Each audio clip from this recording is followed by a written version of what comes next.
Welcome back.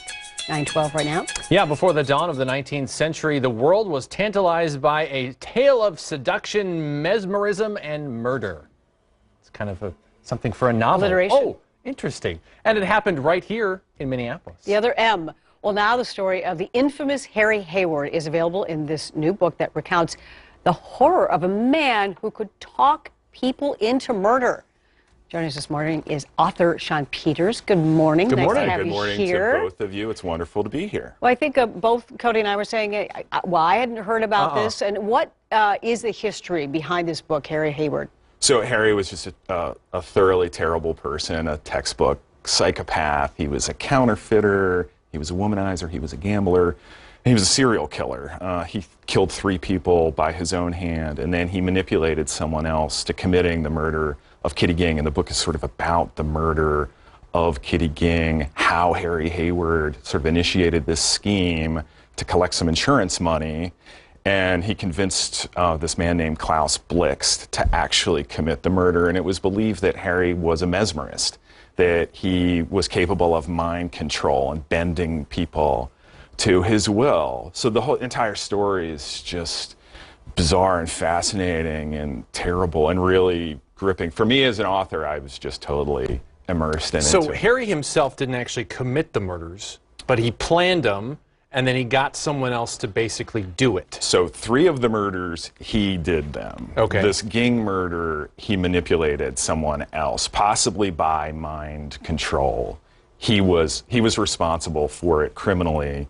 So 3 of them he did, 1 of them. It's hard to keep track of all of Harry's crimes. He did so many bad things in so many different places. Now we're all 4, I guess you could say, all 4 murders take place in Minneapolis. Actually, just the Ging murder. Okay. The other ones took place in California, New York, and New Jersey. So he went everywhere to gamble and to womanize and to murder as well. He was kind of a national criminal. So you said you are a historian. You've always been fascinated with history. Is that how you came upon his story? Was just through looking through maybe old records, or because you're a historian? Mm-hmm. Yeah, so I knew I wanted to write a book about this era. I love the Gilded Age, really fascinating. And I looked around and I stumbled upon this. He actually, there's a confession that he wrote while he was in prison. I came upon this confession. I thought, oh, this is an interesting guy. I'm sure someone has written a book about this. But no one had written a book about it. I couldn't believe it, and that was my good fortune. And I jumped on it and really got into it, and here we are today. What was that confession? Was it a newspaper? It appeared in a newspaper first, and then it was published in book form.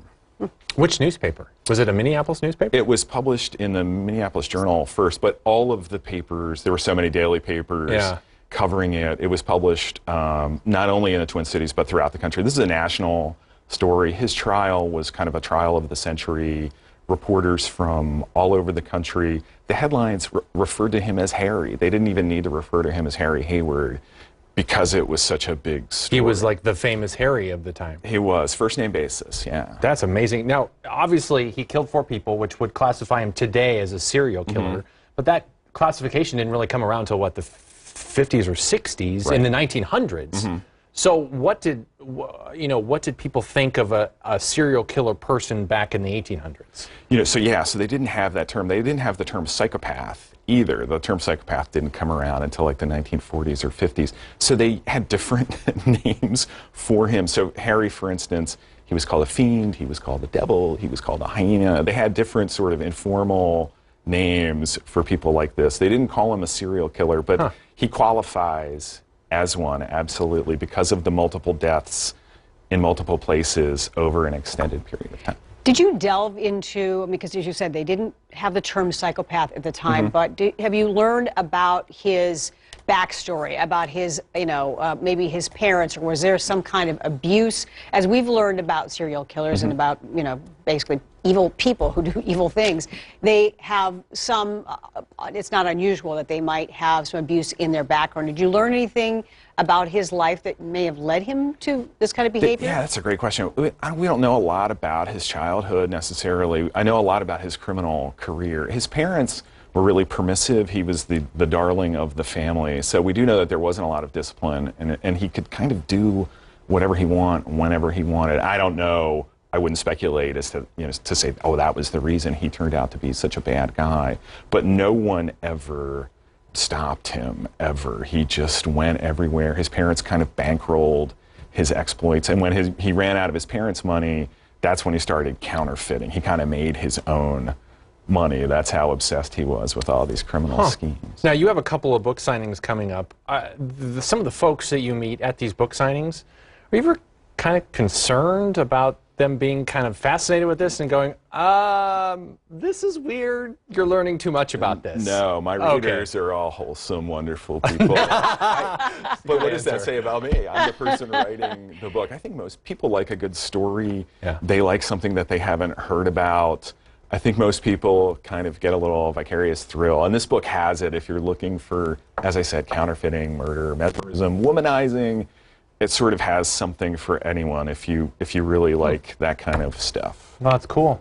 And, mesmerizing. yeah, and appreciate the information and something didn't know about Minneapolis history. Yeah, so Megers and Quinn tonight in Minneapolis at Majors 7. and Quinn. And then Scout and Morgan in Cambridge tomorrow at 11. Perfect. Okay. Sean, Thank you so much. Thank you very much. Thanks we so appreciate much. it. And nice job on the book. Great to be here. Thanks. The infamous Harry Hayward is available online and in bookstores, and Sean will be signing copies of his book tonight and tomorrow. You can go online to upress.umn.edu for details. Cool. Yeah, all those sweet and squeaky clean people that like to read his books. Yep. Totally squeaky.